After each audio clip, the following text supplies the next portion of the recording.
অক্ষর জানি না, আমরা লিখতে জানি না। এই বাল ছাড়া 12টা পাতায় লিখে দেবো বাল ছিটতে।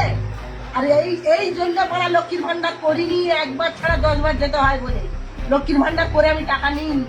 আর এই 12টা পেজ সই করতে হবে, 12টা পেজ ফিয়াপ করতে হবে, 12টা পাতা নাকি পুঁথি যার যেখানে বিষয় আশায় বাড়ি ঘর যা আছে সমস্ত লিখতে হবে। এখানে তোমার ব্যাংকেও যদি 50,000 টাকা থাকে সেটাও তোমাকে লিখতে হবে। তুমি আলু ভাতে ভাত খেয়েছো, তুমি শাক তুলে খেয়েছো, হয়তো 10,000 টাকা ব্যাংকে জমিয়ে রেখেছো, তাকেও তোমার লিখে দিতে হবে যে আমি ব্যাংকে আমার 10,000 আছে, আমার জমি আছে, আমার সেই আছে, আর আমি এই 12টা পাতা বাল ছিঁড়ে সই করবো।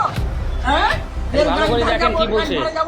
টাকা দাও, ও বলবে টাকা দাও, ইয়ে অফিসার আসবে বলবে টাকা দাও, তোমার কি আছে, তুমি কি ইনকাম করো, এই বাল ছিঁড়ে আমি শোধ করবো এই 12টা পাতা এই অন্নপূর্ণা ভান্ডারে। আমি বড় অন্নপূর্ণা ভান্ডার নেবো না। আর বড় তোর ওই লক্ষ্মীর ভান্ডার তো নিইনি, আর অন্নপূর্ণা ভান্ডার নিইনি, তার থেকে বাংলাদেশিদের চাচ্ছি সরকারি সন্তুষ্ট।